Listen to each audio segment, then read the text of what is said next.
मेरी एक आदत है कि जब भी मैं यहाँ कम्यूट करता हूँ, इधर मेट्रो है या फिर I am taking the cab, so ज़्यादातर जो भी कैब ड्राइवर्स होते हैं वो देसी होते हैं, मतलब या तो इंडियंस होते हैं या तो पाकिस्तानी होते हैं या फिर बांग्लादेशी होते हैं, but basically they know how to talk in Hindi, ठीक है। तो मुझे ज़्यादा मज़ा आता है क्योंकि वो अपनापन आ जाता है हिंदी बोलने में। तो मेरी ज़्यादातर बातें होती रहती है कैब ड्राइवर से कि भाई कहाँ से हो, क्या कहानी है तुम्हारी, ये वो, दैट्स इट। नहीं, मैं ये नहीं पूछता कि कितना कमा लेते हो, नेवर। यहाँ से कितना तुम अमीर हो वो जानने का ट्राई करता हूँ।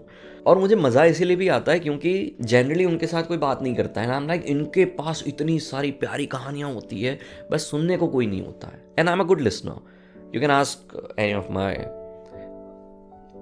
Partners, I mean x partners. Okay, that was unnecessary, but I'm just saying that I'm a good listener. Okay, wow.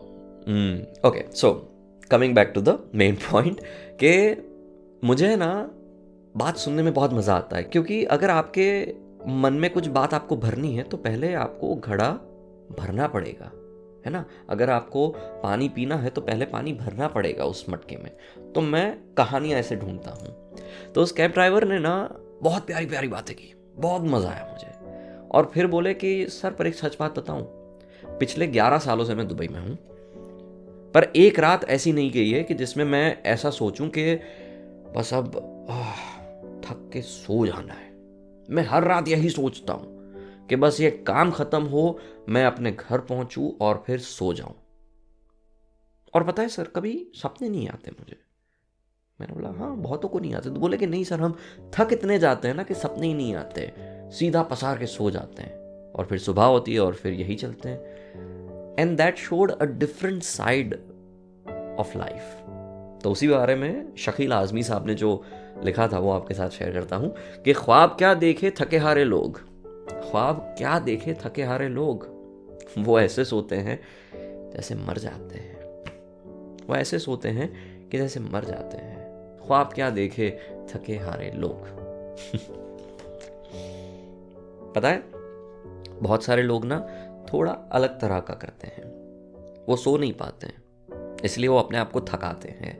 Either they are on the phone और ऑन द लैपटॉप, और they are going on the walk, या फिर पता नहीं क्या करते रहते हैं, जगते रहते हैं, कहाँ कहाँ भगते रहते हैं ताकि ये शरीर थक जाए और फिर नींद आ जाए। पर सर आपको पता नहीं है, आपका शरीर नहीं थका है, आपका मन थका है। तो मन को पहले ठीक करना पड़ेगा। थोड़ा डिफरेंट टर्न ले रहा हूँ पूरी बात का, पर बात है सोने की। तो क्या हमें उस प्रॉब्लम से थोड़ा सा अपने आप को डील करवाना पड़ेगा। Will have to change few things in our life. अगर वो कर पाएंगे तो शायद वो जद्दोजहद नहीं रहेगी कि यार वो किसी से बात नहीं हो रही इसलिए आज पूरी रात बस वीडियोस ही देखेंगे और फिर जब थक जाएंगे तब सो जाएंगे। मन इतना थका हुआ है कि ये शारीरिक थकान से कुछ नहीं होगा। नींद फिर भी अनसेटल्ड ही रहेगी, बारी बारी आप जग जाएंगे। So it's better that you start working on that problem rather than running away from it. या फ्यू पीपल कान रन अवे, उनके पास एक ही चीज़ है कि बस अब घर जाके सो जाना है, बिकॉज थक चुके हैं यार, है ना। आपके पास ऑप्शन है to work on that particular problem. Just stay aware, start writing what problems do have and then start working on that.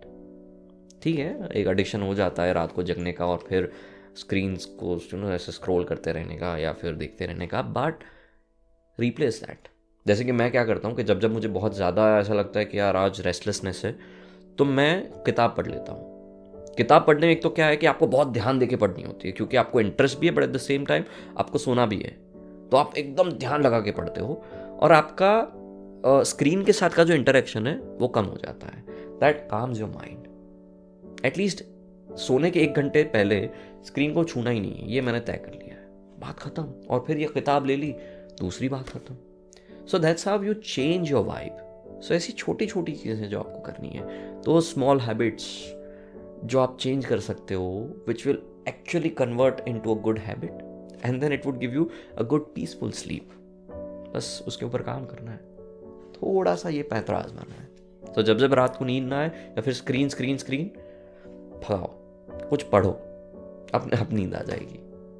School के डेज याद है ना, एग्ज़ाम जब आती थी तब सबसे ज़्यादा नींद आती थी क्योंकि पढ़ना पड़ता था. So similarly invest your time in reading, in writing. Basically screen से दूर रहो, नींद का आना अपने आप हो जाएगा. और जब डायरी में लिख रहे हो तो प्रॉब्लम्स के बारे में भी बात हो जाएगी. सो बेसिकली नींद का भी हो जाएगा ना, पीसफुल स्लीप का भी हो जाएगा ना. ऐसा है.